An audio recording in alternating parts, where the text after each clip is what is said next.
Hello, hello, hello. I am John from Gamezo, and today I have the wonderful opportunity to interview Mad Lions coach Mac. Welcome, Mac, and Hello. congratulations on your win over XL.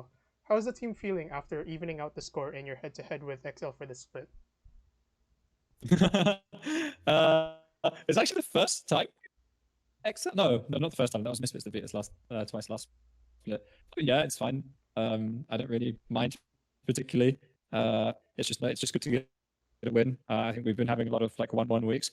Um, we're definitely still ramping up. So yeah, this weekend is a weekend that in an ideal world would win both of our matches. In order to be in a much more comfortable spot in the standings.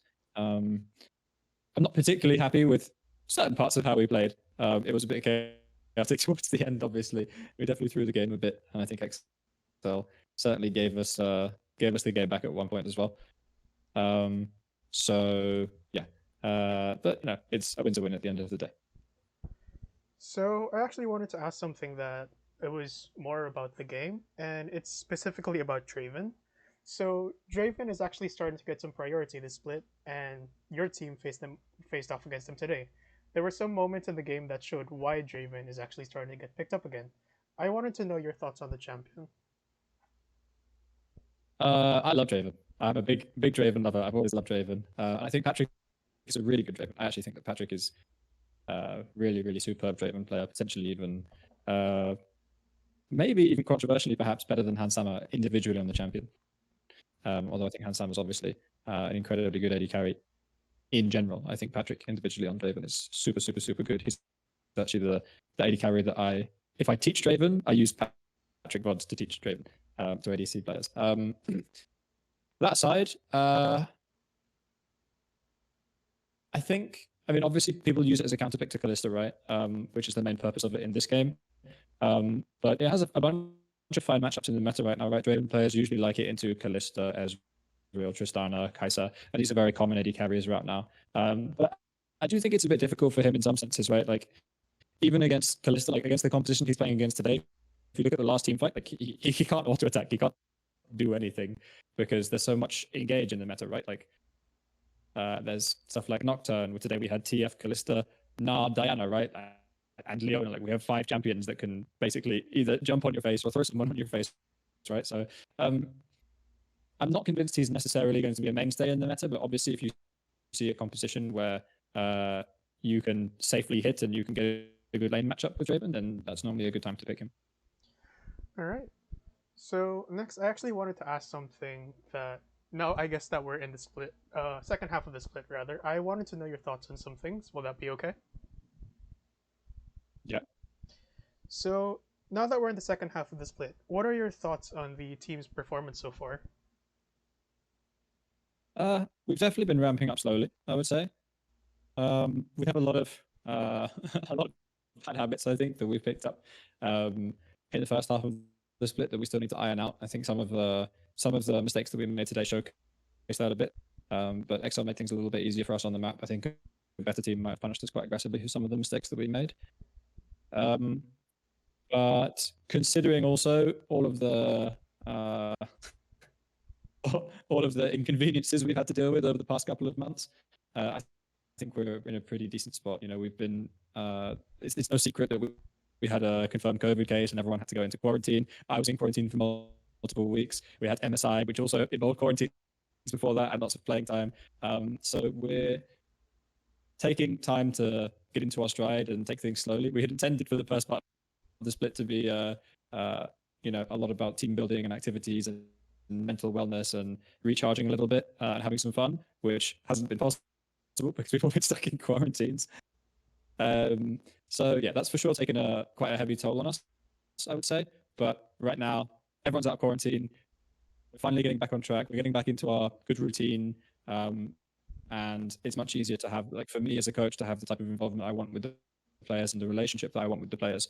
And just the general insight and understanding of how they are, how they're feeling, how their health is, what's bothering them, all of this type of thing that's necessary for a good coaching relationship. It's much easier to have all of those things in person than while working remotely, obviously. So my anticipation is that things will go upwards from here.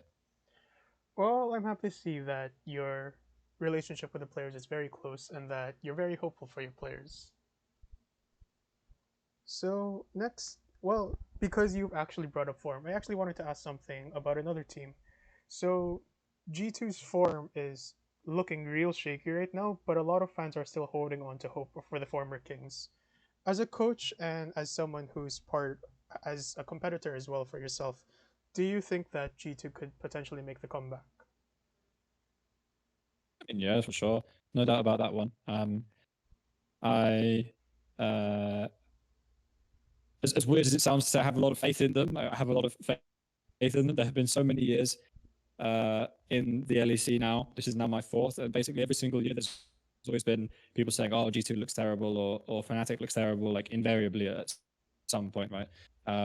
Maybe they're going to miss out on playoffs, or maybe they're not going to be good by summer, and blah blah blah blah blah. And they usually are because they have great players and great coaches, right? I think that Grabs is a really good coach. From what I hear, Nelson's been a really good addition to G2 as well. So yeah, I mean, it's not like G2 has always been this insane team in the regular season. Normally they have a long ramp up time as well. I think last summer as well, actually, when they ended up winning the split, they were below both us and Rogue in the regular season. They were even, I mean, they barely made playoffs, I think, actually, last summer split, and then they went on to win the split, right? So I don't think you should count them out. All right. Well, it's good to see that even as a competitor, you're still holding out hope for G2. So, going back to Mad, last split, Mad earned the trophy to become the Spring Split champions. While you might not be at the top of the standings right now, such was the case during Spring. Do you think we'll see a back to back champion in Mad this year? Uh, I think it's really easy to set your expectations at that levels. Like for us as a team, seeing as we won last split, right? I think there are a lot of complex and very varied factors and a lot of unseens and intangibles that go into being the best team at a certain point and peaking at a certain point and a certain time. And some of those factors are not necessarily directly inside your control. And so having expectations like that can be very dangerous because it can be incredibly frustrating, right? My approach with the team will always be to try to dissuade us from thinking in terms of wins and losses rather than in terms of improvement and culture and learning and goal setting and all of the things that work, right? So I try not to have too high expectations, try to have a level head. Obviously, there is a natural increase in expectations after you win a championship. But I don't think anyone right now has any kind of delusions of grandeur that we're invulnerable and we're the best team in the world or anything like that. On the same note, I don't think that being in fourth place or even fifth or sixth place in the regular season is a particularly good indicator of our actual strength come to playoffs, because I think we're a very good playoff team. I think we're a very good team on stage, and I think we've shown that fairly consistently now. So would I bet on us to win a championship? Well, I'm not allowed to bet, but I mean, no, because I would prefer to focus on other things, simply put. Well, now that you brought up how Mad is actually a pretty good playoffs team, especially on stage, my final question to close out the interview: is there anything you'd like to say to the Mad Lions fans who are eagerly waiting to see you come back in the stage and hopefully win your consecutive back-to-back LEC trophy? Um, I'd like to thank them all very much for their support, as always, and especially for their patience. My hope is always that we are a fun team to watch and an entertaining team, and sometimes that means that we will have silly games where we throw games or we go too far. We almost did in this game where we tried to dive them under their inhibitor. Days like that will happen. We'll have bad days, and that's the nature of having a team that plays in the way that I hope people like, right? That part of what makes us who we are and part of what makes us a fun team and part of what makes us a good team is the fact that we play the way we do and that we're so aggressive, reckless, whatever word you want to use. So thank you for the fans, especially who stick with us through the ups and downs. and who supports our players and send them love and appreciation and comfort even when we have bad days. And yeah, I hope that our games are fun for everyone. All right. Well, again, thank you so much for doing this interview with me, and I wish you the best of luck in your matches tomorrow and for the rest of the split. Thank you very much. Have a nice weekend.